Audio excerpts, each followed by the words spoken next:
The brain processes nearly 10,000 visual and oral cues per minute. As first impressions stick, make the customer see your business in the right way. Funky Vibes can ensure your vibes attract the right tribe with their marketing expertise, graphic design, bespoke websites, and social media packages. For more information or a no-commitment initial consultation, simply email your tribe at funkyvibe.co.uk. You're listening to Go Fish, exclusively on the Pod Station.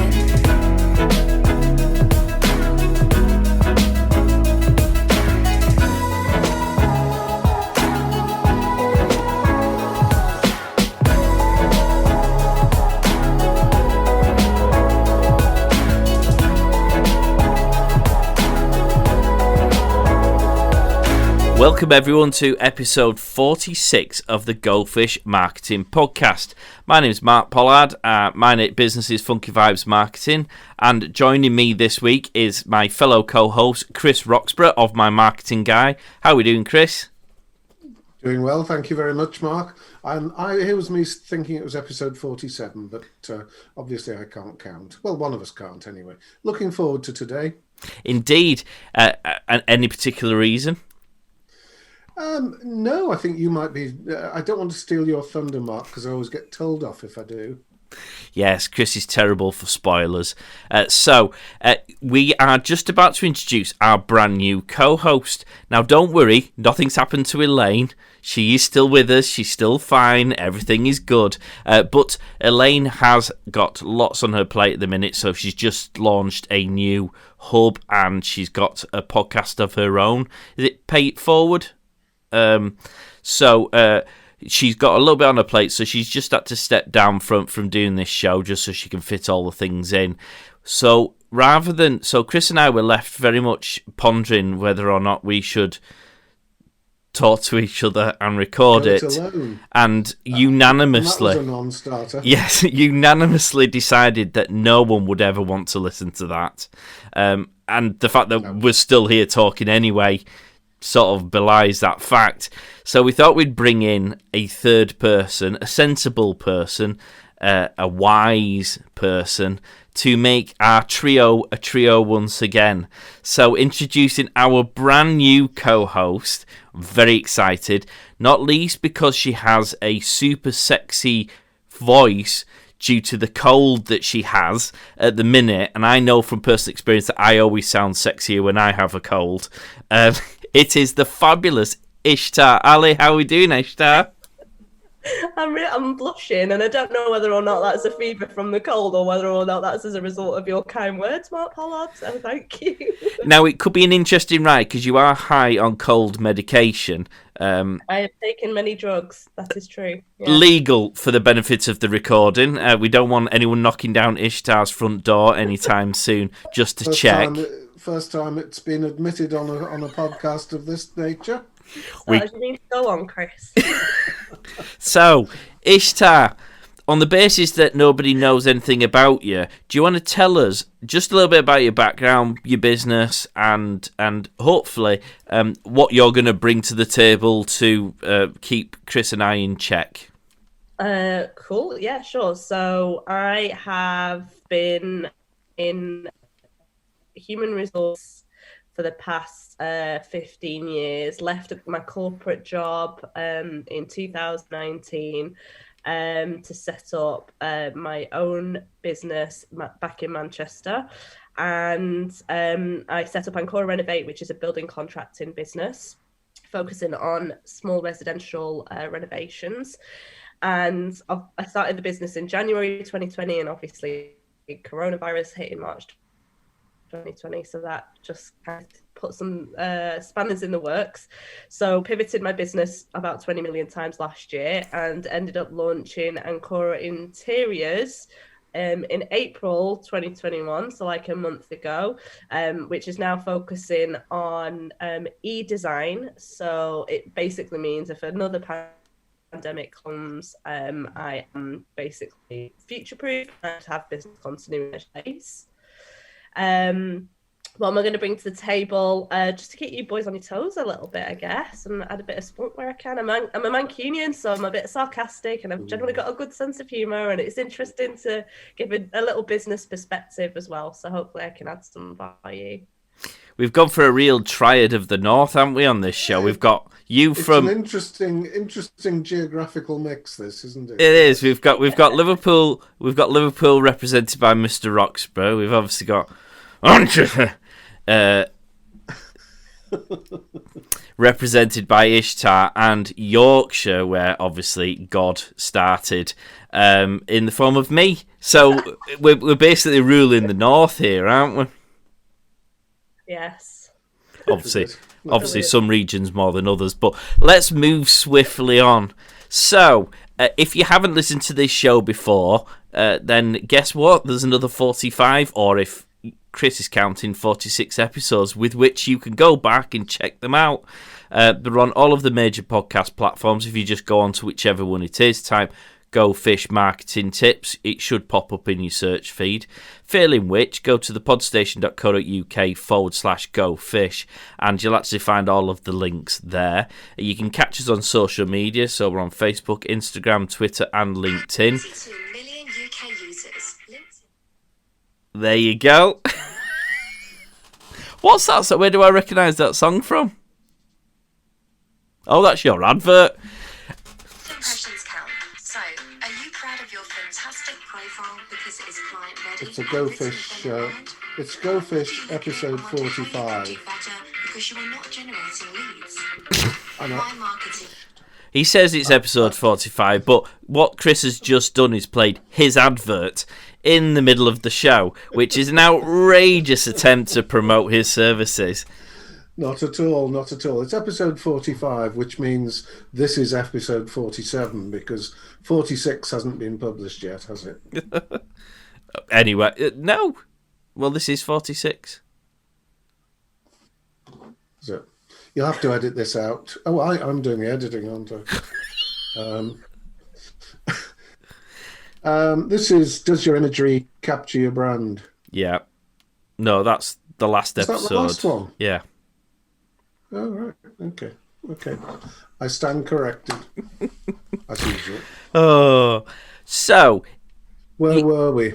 You can find us on social media. If you want to drop us... you can find us on social media. We're on Facebook, Instagram, LinkedIn, and Twitter. Again, if you just type Go Fish Marketing into the search field, it should pop up.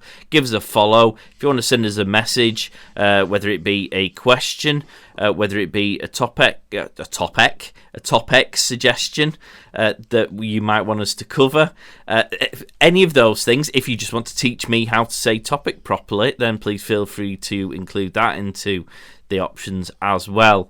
Right. Oh, I suppose I should mention you can actually email us at gofish@thepodstation.co.uk. We haven't had any emails, so it'd be quite nice to get one for a starter. I probably would leave either Ishtar or Chris to read it, but, you know, delegation and all that.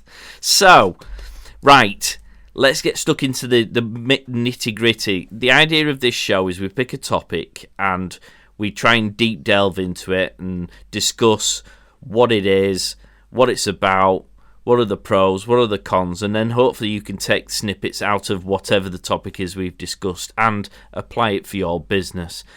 This week we are doing what topic, Ishtar?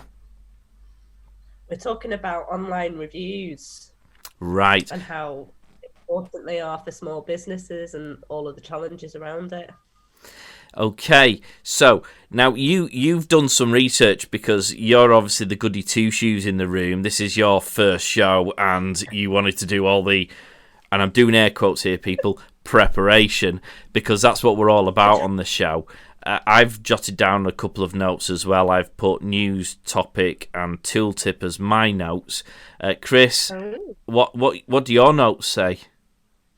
Oh, too many to read out, Mark. Okay, so it's safe to say that Ishtar is the only prepared person in the room, and God bless her for being such.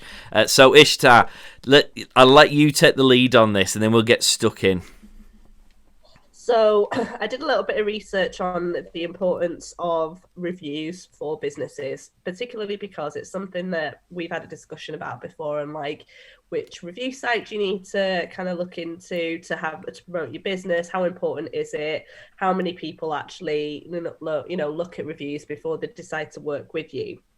And Trustpilot, which is obviously one of the major review sites in the UK, said that 89% of consumers check online reviews before they decide to move forward with a purchase decision, whether that be a service or a product. And that when somebody has 5 reviews or more, it basically improves your ability to shift a customer by 270% towards your product. Wow. Which is crazy tremendous, because like those are big figures, aren't they?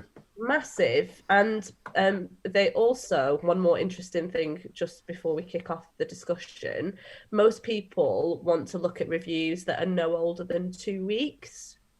Oh. So now that can pose some problems though, because obviously if you don't have a business that is generating you reviews every day or every other day, like my reviews on my renovation site are probably once a month, so I don't know how true that would be, but that was an interesting topic, that 2 weeks is the last 2 weeks is what they're looking for in terms of when these reviews were put onto your site. Okay, starting with the basics then, Chris, I suppose we should explain what we mean by reviews here. A review of your business by a client or customer who's experienced them, and these can come in a range of different ways, can't they? Ishtar mentioned Trustpilot before, but there are all sorts of avenues on which you can leave a review of a restaurant you've been in, hotel you've stayed at, marketing company you've worked for, interior designer that might have worked for you. The list is endless, with the likes of Google, all the social media, Trustpilot. You've got another one, haven't you, Mark? Don't be spoiling me tooltip, Mr. Oxborough. Oh, all right. No. I was going to slide that in seamlessly. No, you're all right. And don't be editing this out either with your cheeky little editing skills. No, that stays in. Another spoiler alert, people. No, we'll email. We'll edit that out. Ishtar, you mentioned before that people read reviews. Do you read reviews? All the time. I'm an avid review reader, to be fair. Especially on Amazon, I will read like tons and tons of reviews before I make a purchase decision. And for any kind of service, I will always go and read a review. So especially when it's a local service and it's mainly Facebook versus like a Trustpilot site, I will always read reviews, and I always put a lot of weight on that. Probably more than recommendations that come through like local Facebook community groups for services, for example. Like if somebody says, oh yeah, I recommend this person, I won't just take that as face value. I'll then go and do my research and due diligence on that business and check out as many reviews as possible on that person or that product before I go ahead and purchase it. Okay, Mr. Roxburgh, do you start with the good reviews or do you start with the bad reviews? I have there's a hotel. I'm not going to answer that question straight away. I'm going to be a typical politician. I went up to a hotel in the Lake District, just outside the Lake District, actually, called the Hoop Hall Hotel. You've got to look at the reviews on TripAdvisor. You've just got to. We found the landlord, owner, call him what you will. He was the rudest man you could wish to come for. He made Basil Fawlty look Mr. Polite. And this was probably 6 or 7 years ago.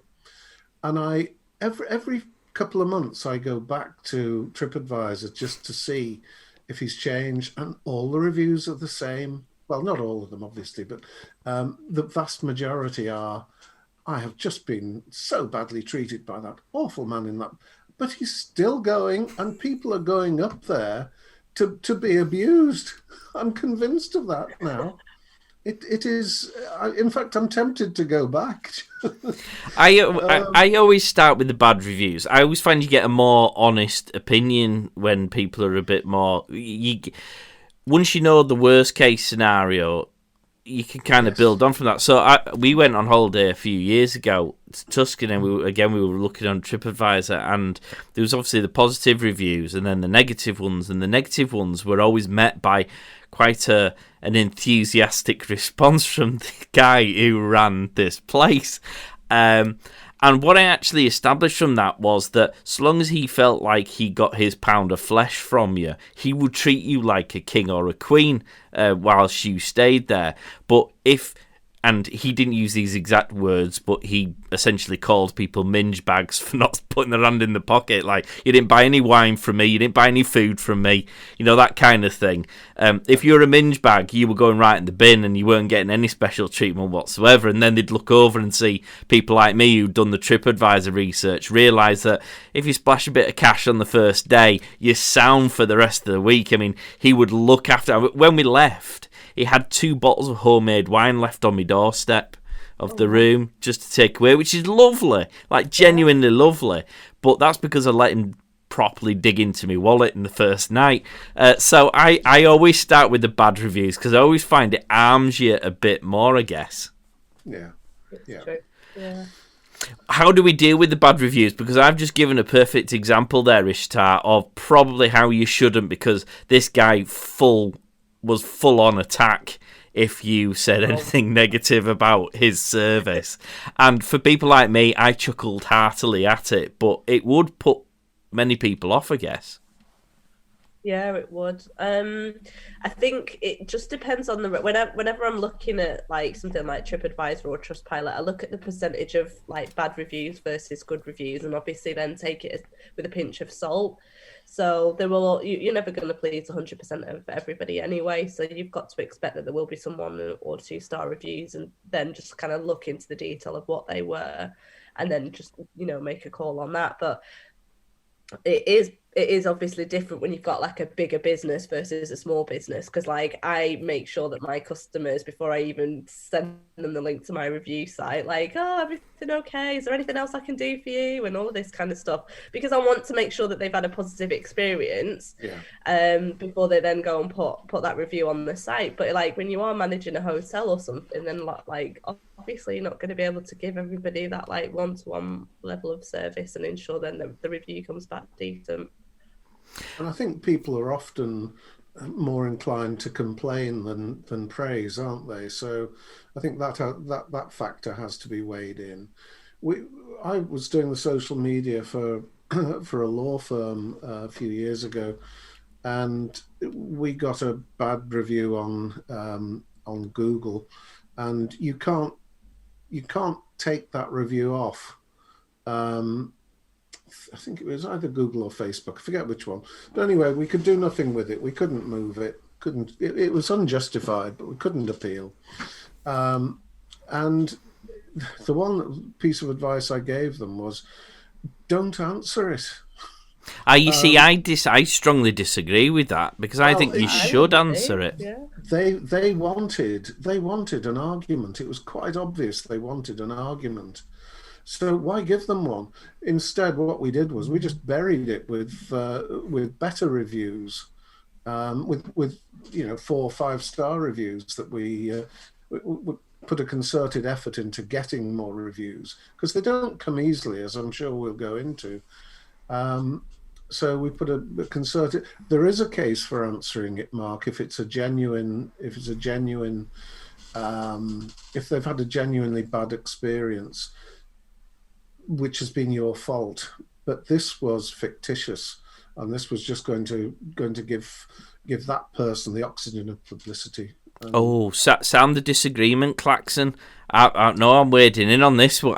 Go on. Well, you see, I suppose there's 2 different types of bad reviews. There's the people who've legitimately believe they've had a bad experience, and it might well be true, in which case you should respond to that because you want to try and make it amends. So it might be a case of, look, really sorry to hear that, please get in touch with us and let's see what we could do either to make you feel like we can make amends, or else what we could do to improve the service to avoid it happening again.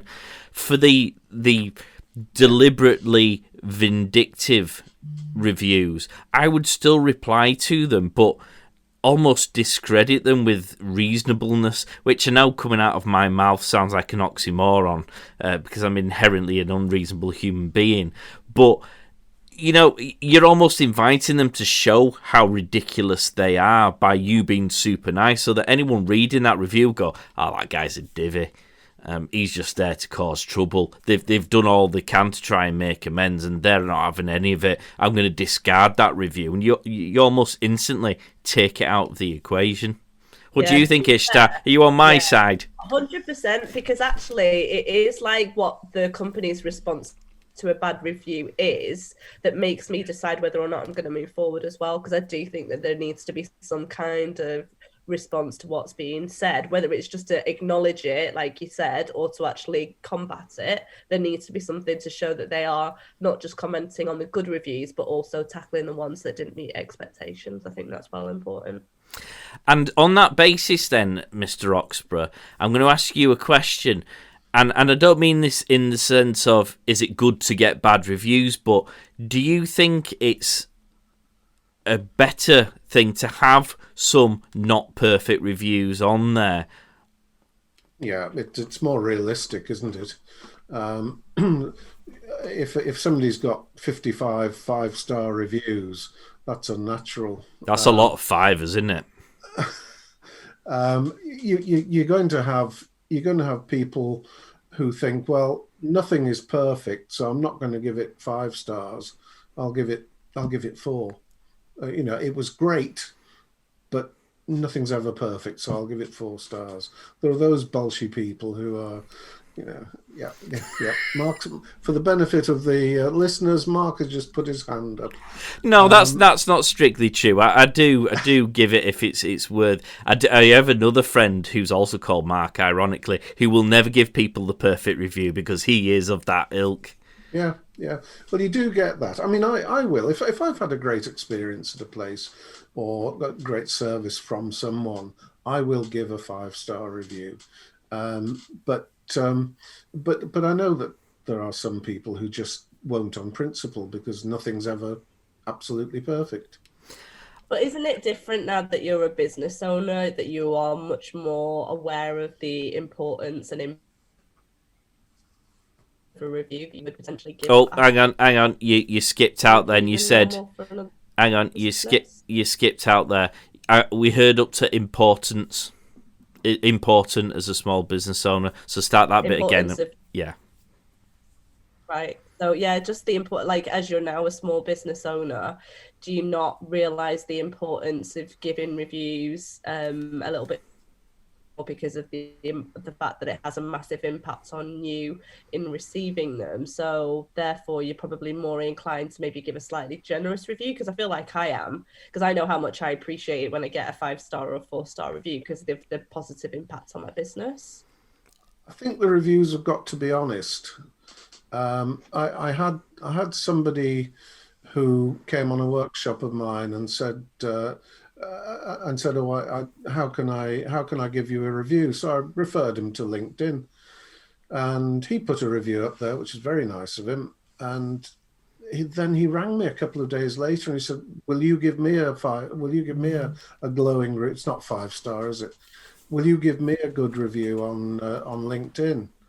So, well, but I haven't experienced your services. No, but it'll help if help my profile. I thought, well, no. Am I being miserable here, or is my belief that these reviews should be honest? And if you've not experienced somebody's services, you can't give them a review. No, I think you're absolutely right there. And I think Ishtar's right as well. I am a lot more considerate when I give a review.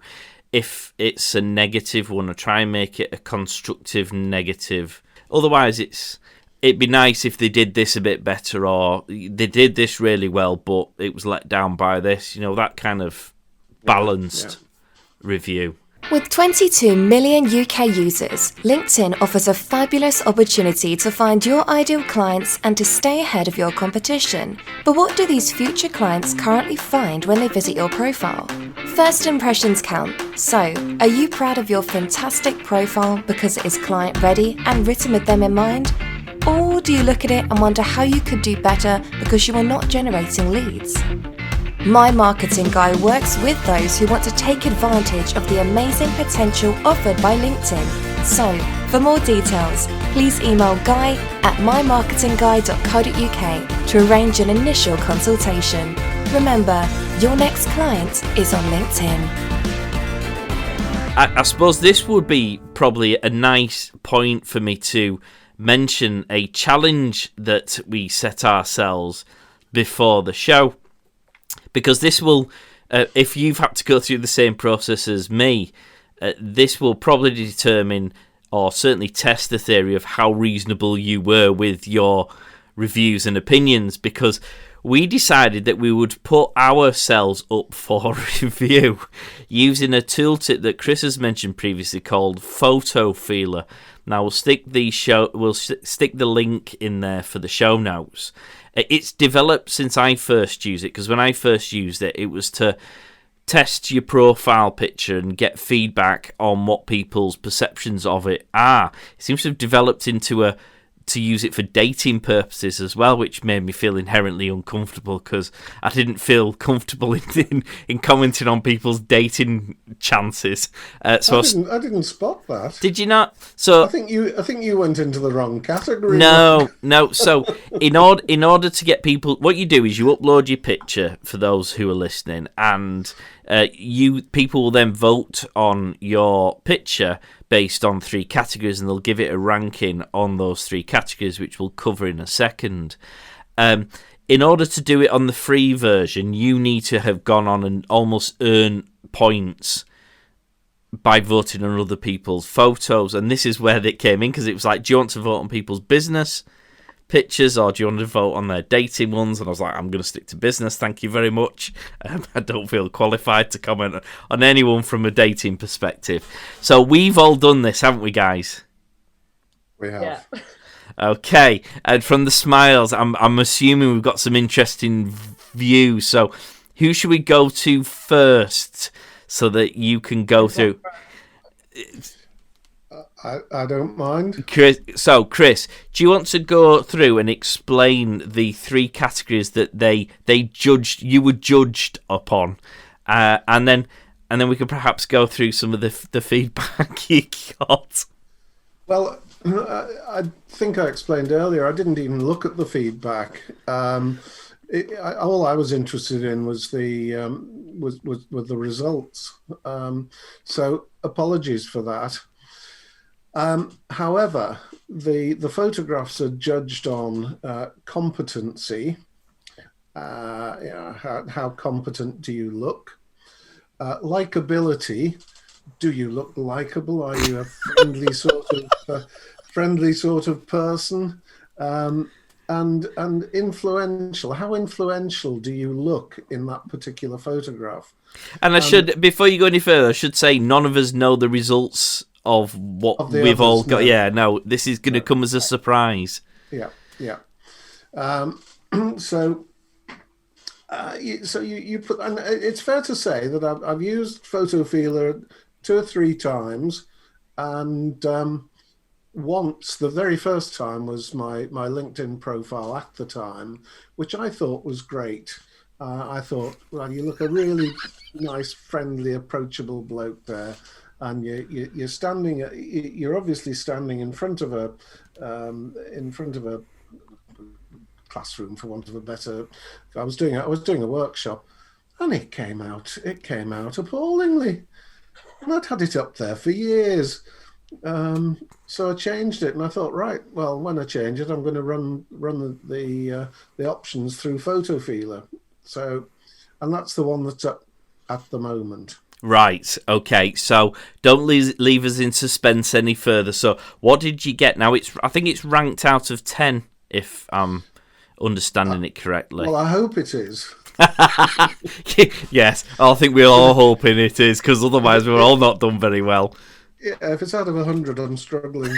Okay, so out of 10, what did you get for competency? Competency 8.1. Wow, so people have really been duped there. Oh, thank you. So 8.1 for competency. That's pretty impressive, is that? Hi, Chris. Yeah. Not as impressive as my influential ranking. Okay, go on. 8.9. Wow. Wow. We'll gloss over the likability. I noticed you missed out. You're not skipping over that one, Mr. Roxburgh, so come on. Well, likability 6.6. That's not too bad. I mean, that's around about average going by their scoring system.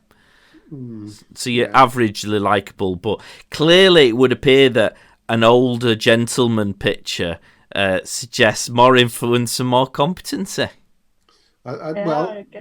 Looks like it. Why'd you say more, Mark? Well, we'll come to me in a second. Let's go to Ishtar next. Come on. Oh my god, my photo's horrible in comparison to yours, Chris. I got 5.5 on competence. Wow. I got 6.4 on likable and 5.9 on influential. Wow. So, how many votes did you get from that? 43. Okay. And do you have any notes? Because some people can leave notes. I had some notes left on mine. Yeah. Oh my lord. They were funny. One said, I need to wear a different shirt. Another one said, I need to have a professional photographer take my picture because I'm a founder. Fair dues. And yeah, just that it seemed to be a little bit blurry. So I was like, oh, okay, fine. Now, is this the one you... Fair comment. I did actually change my LinkedIn profile as a result of this feedback, prematurely, I might add. And I haven't put the new profile picture on Photofeeler because I'm kind of dreading what that feedback will be. So I just want to kind of get over this first. You've got to. And then put the new one on. Oh, you've got to put your new one on. I mean, what we will do for the benefit of the listeners, we'll put the results in a graphic and stick it on our social media, so you'll go check it out and see the photos that we actually put up for review. So, mine, I got 111 views, which in order to get that many, I had to go on and judge an awful lot of people, and I'll say. He was desperately trying to improve his score. I tried to be as fair with people as possible. It feels inherently wrong that you would judge people so precisely based solely on... I mean, some idiots who were sitting on a tube train taking a selfie with someone eating a pork pie behind them.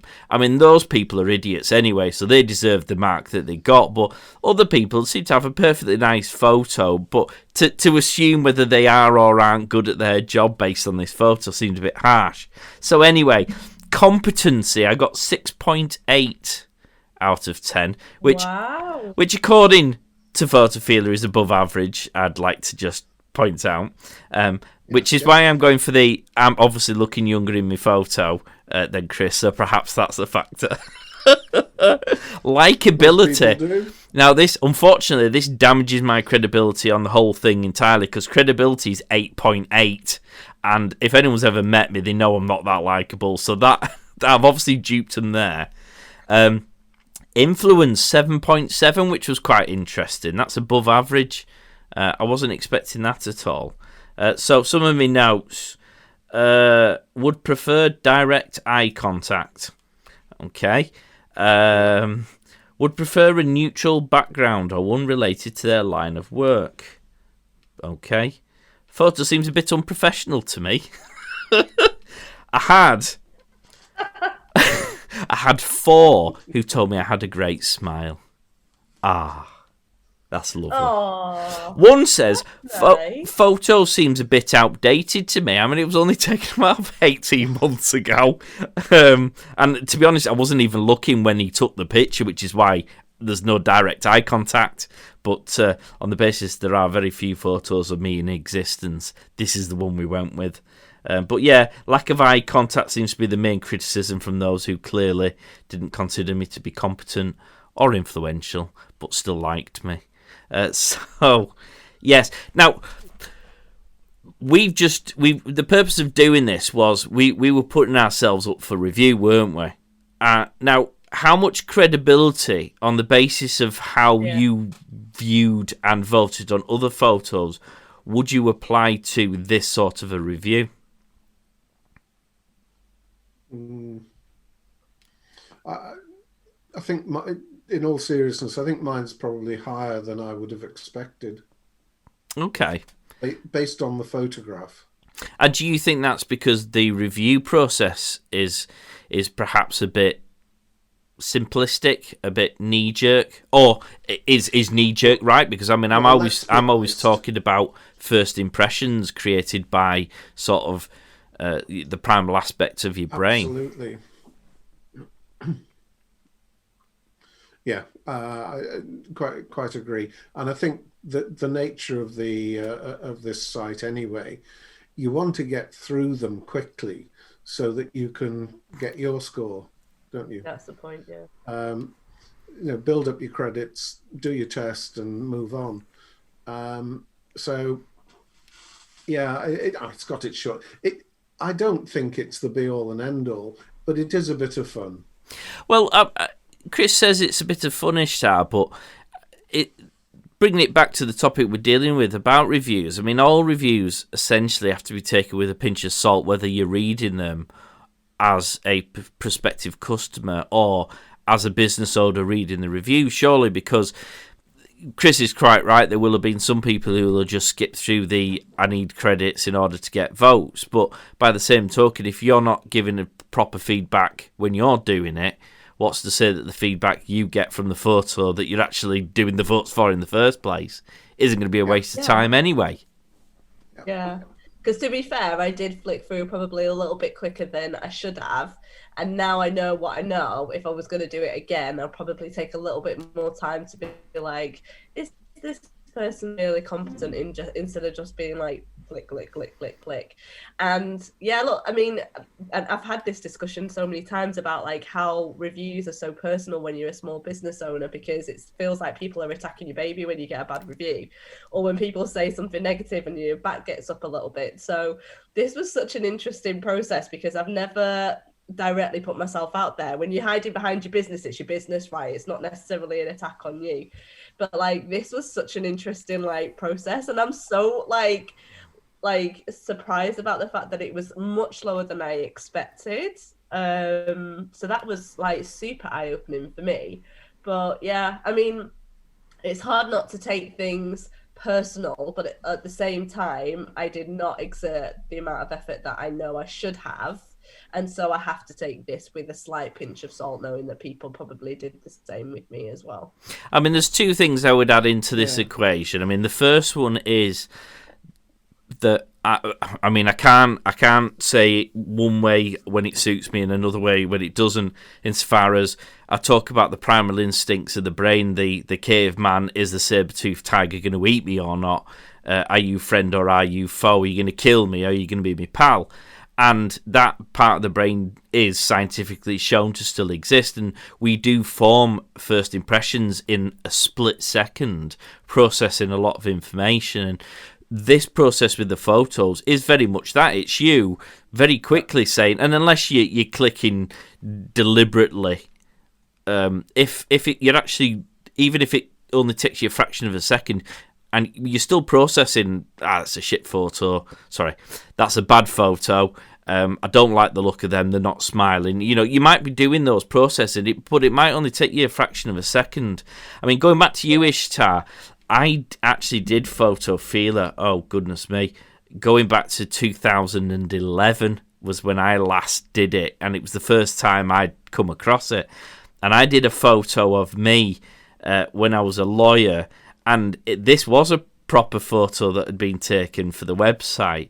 And first and foremost, it makes me sad to look at how young and naive I looked in those days. But I think because I looked younger, I got 4.3 out of 10 for competency. I got 5.9 out of 10 for likability, and I got 5 for influence. So I scored horrendously poorly, and yet I'm the same human being. And albeit the photos are slightly different, it's almost like going back to what I was saying with you, Chris. And I wasn't being overly facetious about it, but it does appear that if you're a bit older, that there is that assumption you're better at your job and that you're more influential, which clearly isn't the truth, because I've come across plenty of old people who are useless.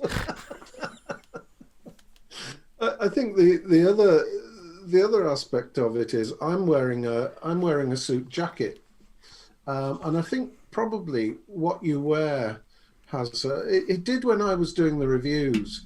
If somebody just rocked up and had the photograph taken in a t-shirt or with a vesty type thing, then I didn't mark them very highly in terms of influence. It might have been Bill Gates for all I know, but I didn't mark them highly in influential terms because they didn't look it.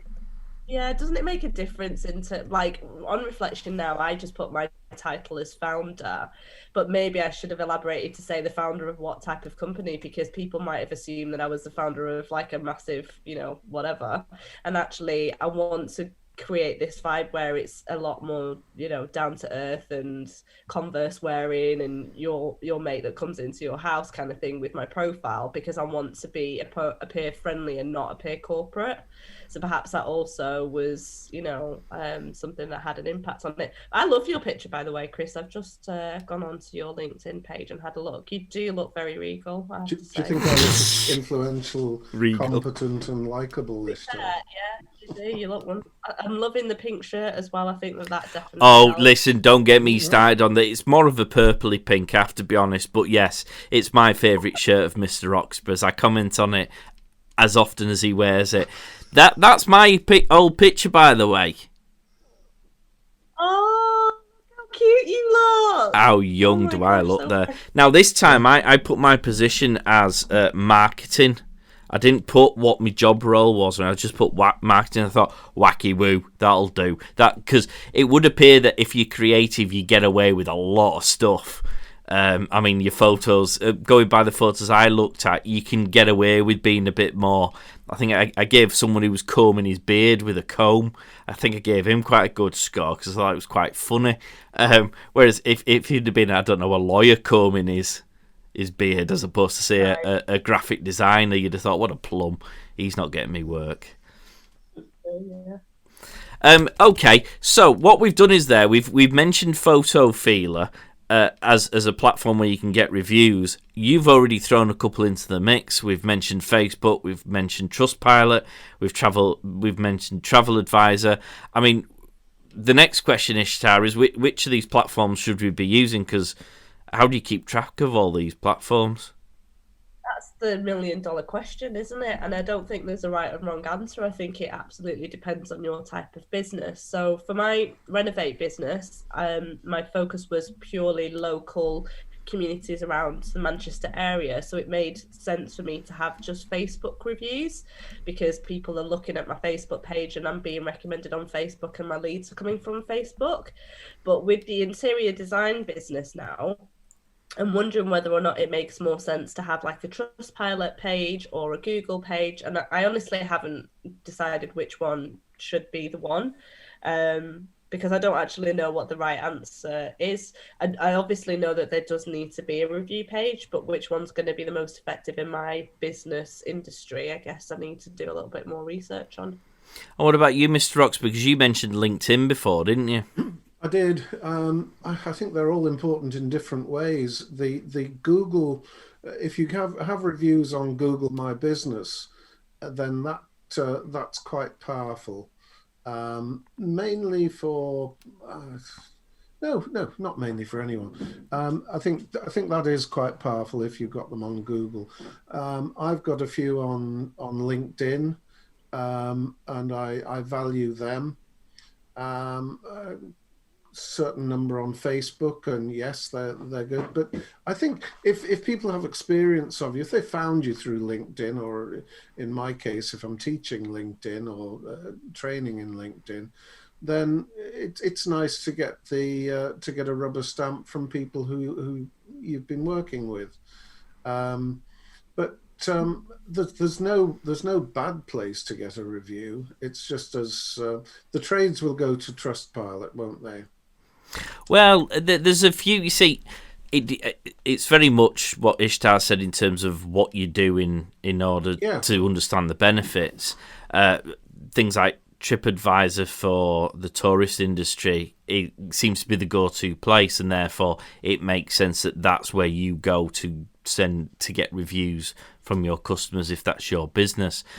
Google's really good for your natural search engine optimization. So if you're getting lots of reviews on Google, then Google will naturally reward you by adding those extra points in their algorithm to bump your website up when it comes to searches. So it's very useful to do that, and sometimes this is why it's not just pick one and stick with that. There might be a couple that you want to use, and you might even want to split who you ask to go where for the benefit of making sure all bases are covered. If you do loads of stuff on Facebook, obviously it makes sense to do that there. Yeah. My tooltip, which I'll lob in now, I guess, and we'll put the links in to the show notes, is called Trustist. Now, it's much the same as Trustpilot. In fact, they are much the same. The idea of Trustpilot, in the same way as Trustist, is that it pulls your reviews from multiple sources and puts them into one place. So Trustist pulls them from Google and from Facebook and from their own platform and puts them into one single place so that people can read all your reviews in one place. So if one of my clients goes to Facebook and one goes to Google, I'm still benefiting from having both of those reviews shown in my list or shown on my website. So I get the SEO benefit from it. Everyone can find the reviews in the one single place, and so I'm not having to go for crying out loud. They've gone onto bloody Facebook, and I needed them to go on Google instead. So you're kind of killing two birds with one stone. There's a whole host of other benefits of Trustist that I found from using it personally. So it allows you to display your star rating in the natural searches on Google, which is usually something you can only get when you pay for it. It's a closed system unless you don't want it to be. That means that, as opposed to, and I'm pretty certain this is the case, but someone will correct me, I'm sure, if I'm wrong, but whereas Trustpilot, anyone can go on and do a review, with Trustist, if you don't want Tom, Dick and Harry to just lob a review on there, and like Chris was saying before, you got some lunatic who just wants to cause damage to your brand for the sake of giggles, then you can actually close it off so that only people you invite to give you a review can give you a review. Although that being said, when I was speaking to Trustist, they said that people get more benefit from their reviews when they don't have a perfect 5-score rating. So I was actually having a debate, and I'm not saying this for any other reason than to prove my point. I was actually having a conversation with a client the other day, asking this client to give me a 4-star review to bring my rating down from 5 stars, so you get that credibility factor, and they wouldn't do it. And I'm going, yeah, no, but albeit it probably feels to you like you're not doing me a favour, you'd actually be doing me a favour. No, I want to give you 5 stars. Yeah, no, but can you not just give me 4 stars? Just accept that. I just need that credibility scale moving down a little bit. So yeah, definitely go check that out. Yeah, sounds good. Sounds good. Ishtar, what do you do with these reviews when you get them? Do a little dance firstly. Really nice. A jig. They do mean so much. Yeah, legit. Especially when I got my first ever one, I was like, oh my god, I made it. And then, like, you know, it just gets better and better after that.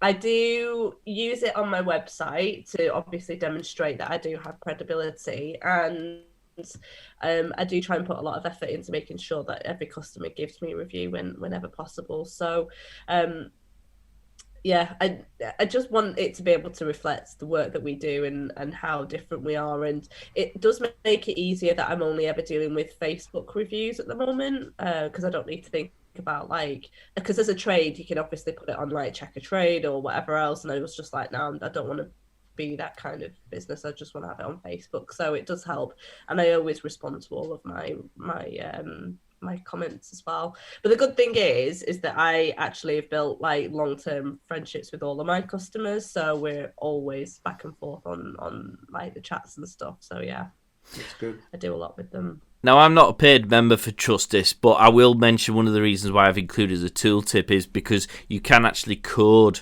and it's a very simple code that you can add into your website, so it pulls the reviews directly in. Because I don't know about either of you two, prior to my knowledge of this sort of a thing, it was a right pain in the bum when clients were going, oh, I've got another testimonial, can you add it to the website? And you had to manually add another comment from a customer onto the website, and it became quite a manual process. And certainly if they were getting lots of reviews, it almost became a job in itself, whereas this kind of takes care of that.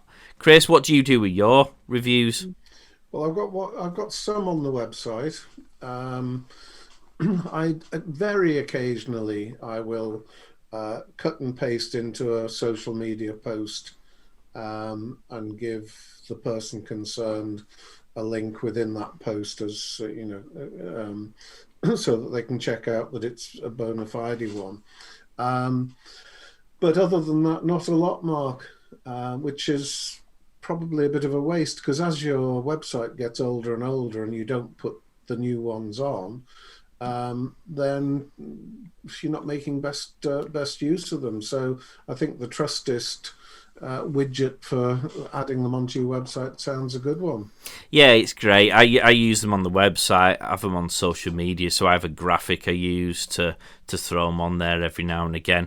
You need to be using them in your marketing materials. If you've got brochures, have them in there. I mean, it's a no-brainer that if someone's looking at a brochure trying to decide whether you're the person, get some of those reviews. Obviously, the benefits of your brochure, if it's a printed version, is you can cherry pick which one you want to use. So you can get the really juicy ones on there. So yeah, definitely. Is the having it on your website, does that help SEO as well? But with the Trustist one particularly so, because it's pulling it through a main system that Google recognises, and so you get extra brownie points for it going through that system. So yeah, it does. It very much improves. And I suppose the same goes for Trustpilot as well. They are, I think, a competitor, and there are very subtle differences between Trustist and Trustpilot. I quite liked the slight nuances of Trustist as opposed to Trustpilot, but it's the same kind of idea in the principle. So if you use either or, you're kind of getting very similar benefits of it. Yeah.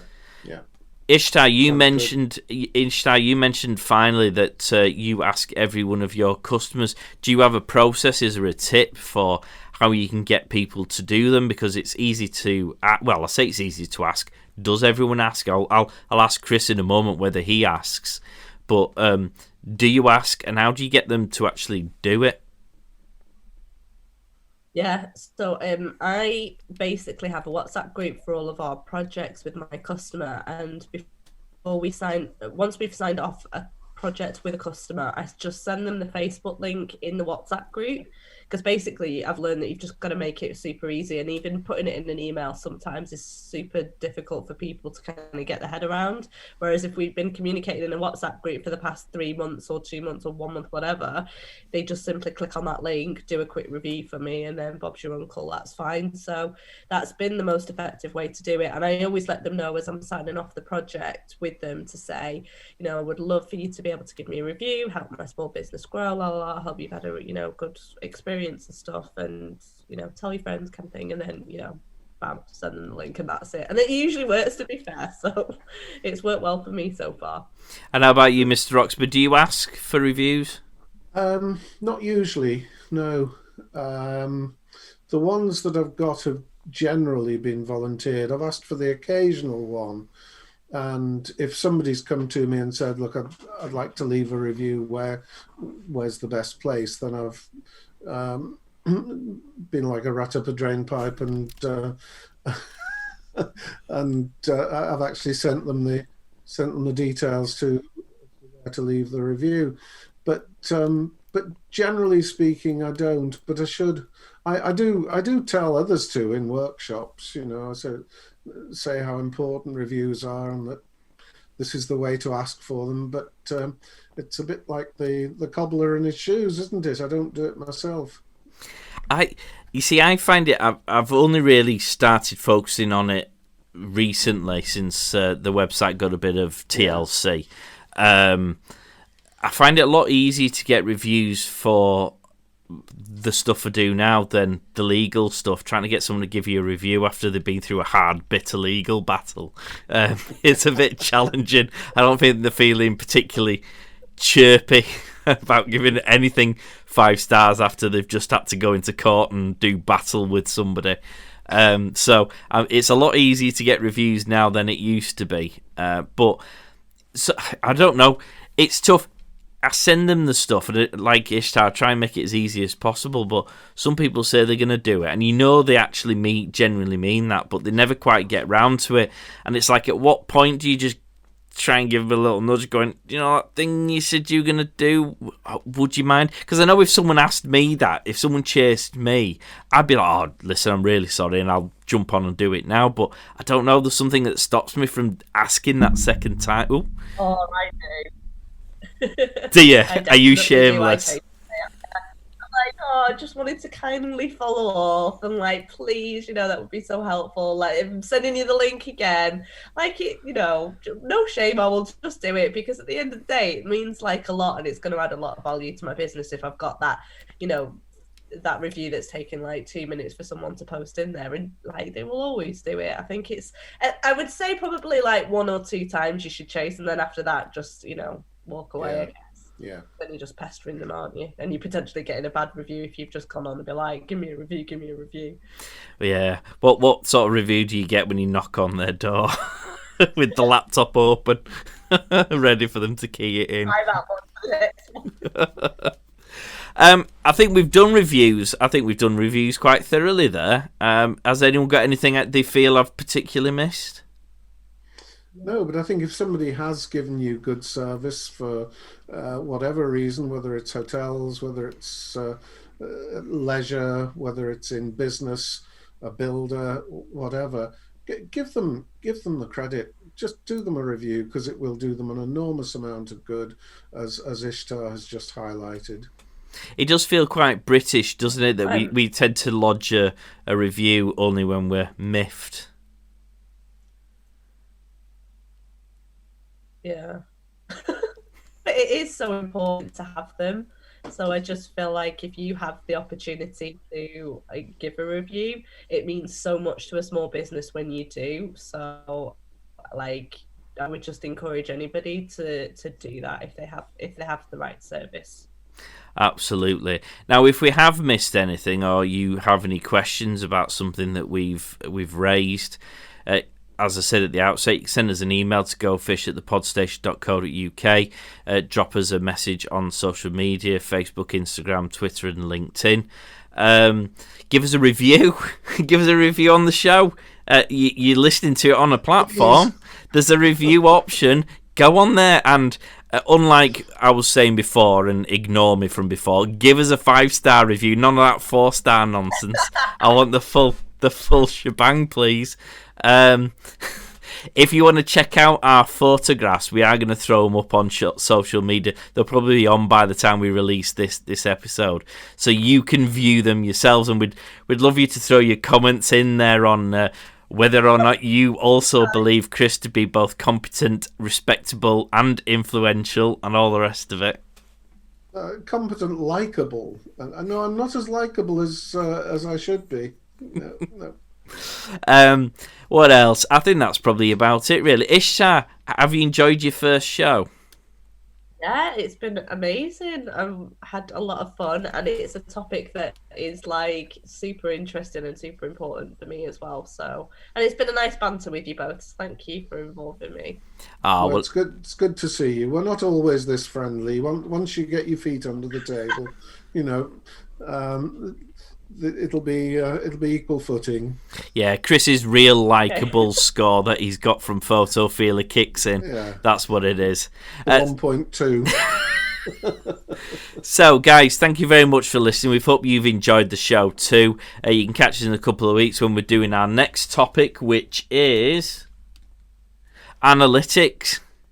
We're doing analytics now. I think we should have probably at this point mentioned that we are going to set ourselves another challenge, aren't we, for the analytics topic? We're going to play some top trumps with some of our analytic data from our own businesses. So we'll go and figure out which ones we can use, preferably ones that I might win on, because I'm very competitive in that way. And you'll be able to listen in the next episode. So we'll catch you all next time, guys. Thanks for listening. See you later. Thanks, Mark. Get social at go_fish marketing on Instagram, Facebook, and Twitter.